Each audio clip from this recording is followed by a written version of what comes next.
All right, guys, welcome back to Why Not Media Group. I just want to talk about some conversations I've had since my last video over the weekend. Some of the feelings, some of the emotions, and a lot of this stems from what happened on Wednesday at our nation's capital.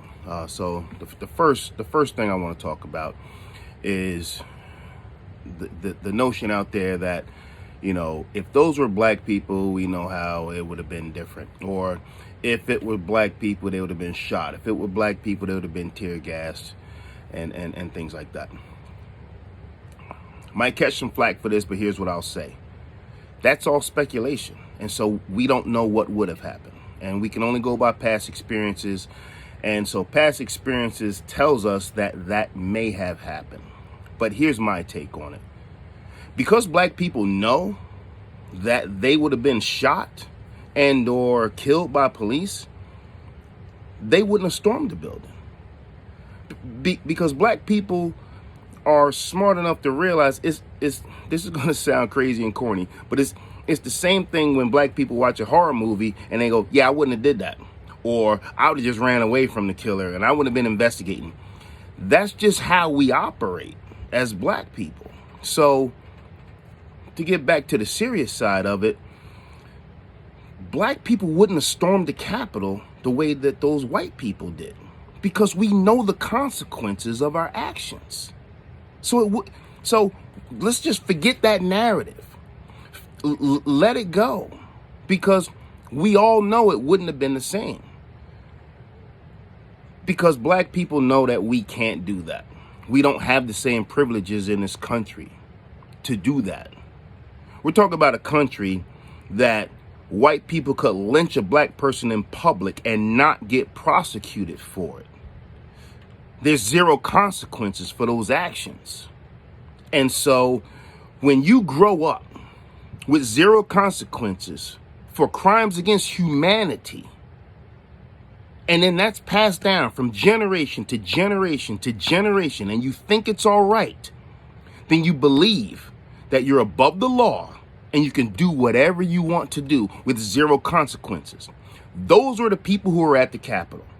Those people who have no notion of consequences of their actions. Black people don't have that privilege. We know the consequences of our actions. Therefore, 9 times out of 10, black people act accordingly. So this hypothetical of we all know what would have happened, we don't know what would have happened. Because I believe that black people wouldn't have gone as far. An example would be the Million Man March.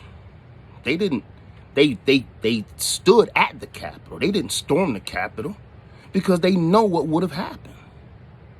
All right? So let's stop with that. Second thing I want to talk about in regards to the Capitol. Once again, we're the attack on the Capitol, because let's call it what it is. It was an attack on the Capitol. That whole incident is the epitome of what's wrong with this country, because the way it was handled, how it was handled, the response, everything around it is the epitome of what's wrong with this country. And so as positive of a message as I try to put out all the time and get people to see things differently and look at things from the other side, if people don't want to look at things from a different angle and a different perspective, then those are the people that I can't help. So what I'm asking is, I'm pleading for people to look at things from a different perspective. So like I said in my last video, let's try and find out why these people who are at the Capitol are so pissed. What did America take from them? What did they think America was taking from them? What was it? Because, like I said in the previous video, it had to hit home. Something hit home and drove them there and made them that emotionally charged to attack our nation's capital. You know, but when something hits home to black people, like black people getting killed by law enforcement officers, we're just supposed to take that and not share that same energy. Well, why can't we share that energy? because that hit home to us. It hits home to me because I'm a black man living in this country. And so it hits home to me, but I choose not to react like other people react. And that's the difference. So let's find out how we can help each other keep a calmer head, or, not initially react on emotion and do something that we may regret later. There's always an alternative to how you respond to a situation. Always. And that's all I'm asking people to do. Look at the situation, analyze it, look at both sides, try and put yourself in that position. That's part of the problem with this country. No one wants to put themselves in someone else's position. They only see things from their own perspective. And that's what this channel is all about.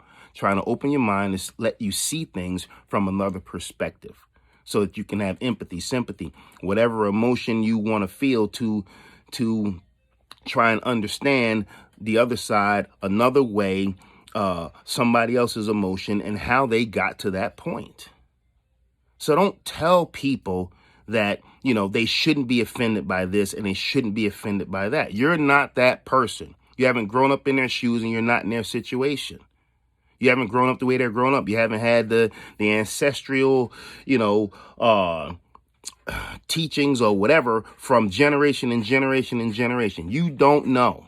And until you take the time to find out, don't condemn, don't judge, because you just don't know. And if you're not going to find out and you're not going to try and find out, then don't come at that person or people, regardless. So that's my message. If you're not willing to learn, educate yourself, understand, try and see another side, take a step back, look at it objectively, try and be unbiased, as difficult as it may be, then we have nothing to talk about, because I'm trying from my own perspective to understand how others operate and how they feel and what makes them feel that way. And if you can't meet me in that space, then I don't know. We can't have a conversation. All right. So that's all I got for you today. Had to get it off my chest. It was burning at me all weekend. I don't want to get into specifics about some of the conversations I had with people and who I've had them with. But that's the gist of it. All right. So please do me a favor. You have to love someone today. Even if it's someone just like you, and maybe we could branch that out, to other people. But please love someone today. But first and foremost, always love yourself. Thanks, guys. Bye.